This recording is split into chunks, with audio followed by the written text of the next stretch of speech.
Je m'appelle Benoît et je vous souhaite la bienvenue au Bambou du Mandarin. Je vous remercie d'être venus aussi nombreux et j'espère qu'on va passer un petit moment agréable dans cette forêt de bambou qui a pris naissance il y a plus de 15 ans sur un site abandonné puisque c'était une ancienne minoterie. Ça a été un relais de diligence pendant la Première Guerre mondiale. Après, c'est devenu un moulin à farine, moulin à huile et dans les années 50, ça s'est transformé en scierie. Ils sont servis de la même énergie, c'est-à-dire l'eau pour faire fonctionner les machines.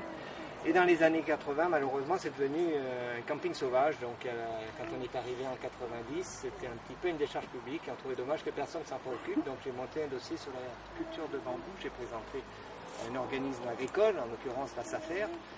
C'est une société foncière d'aménagement et d'établissements ruraux. C'est pour aider les jeunes horticulteurs à l'époque que j'étais. C'est pour éviter la spéculation immobilière, donc ils ont fait préemption et ils m'ont rétrocédé à condition que je m'engage à protéger le site et à ne faire que du bambou pendant une dizaine d'années. Voilà. Donc c'est l'installation agricole, parce que le domaine il fait 33 hectares en tout, mais il n'y a que 2 hectares qui se visitent, avec plus de 80 variétés de bambou. Du bambou lin au bambou géant, en passant par le noir, le jaune, le rayé, le tigré, le zigzag, bambou 1, bambou bouddha, bambou fastueux. Il y a plus de 1200 variétés de bambou sur la planète. C'est une très très grande famille qui appartient à la famille des graminées ou des poacées comme disaient les botanistes, monocotylédones comme les orchidées et palmiers. Donc le berceau c'est l'Asie, mais on peut en trouver en Afrique, en Amérique centrale jusqu'à 3000 mètres d'altitude et à des latitudes de 0 à 45 degrés. Il faut savoir que sur les contreforts du Himalaya, il y a un animal qui raffole les bambous. Les enfants, vous connaissez, noir et blanc, qui ressemble à un ours. Le panda. Voilà le panda que j'adore, mais je suis pas pressé d'avoir ici parce qu'en 15 jours, il ne mangerait plus. Ah ben, il n'y aura plus rien. Voilà. Donc il y a déjà les sangliers qui nous font assez de dégâts.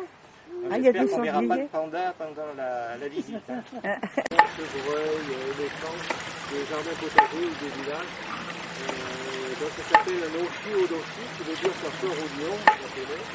Et c'était le but de quelqu'un qui travaillait dans le Oui. Le poids bleu, c'est bien. Oui, voilà. Maintenant, l'Occident fonctionne un petit peu comme le balancier du Nord-Ouest. Comme si il y avait quelqu'un.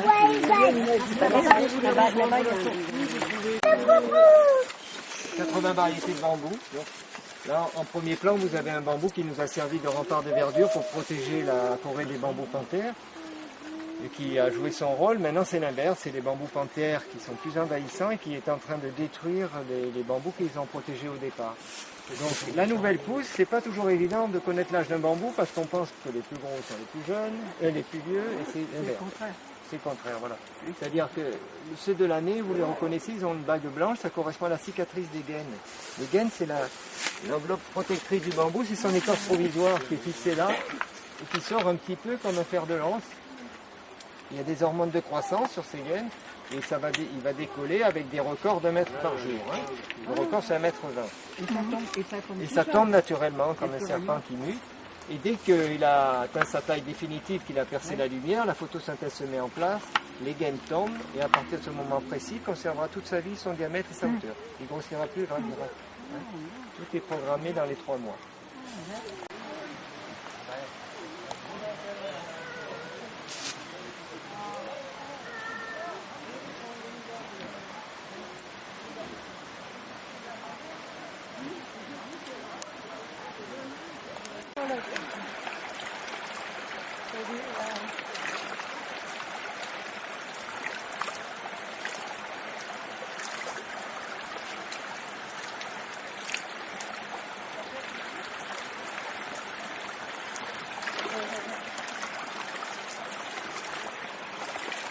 C'est le même parce qu'on met de l'eau puis ça tourne. C'est le système de la noria.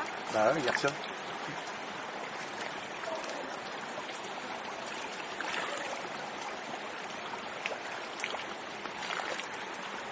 It was fresh,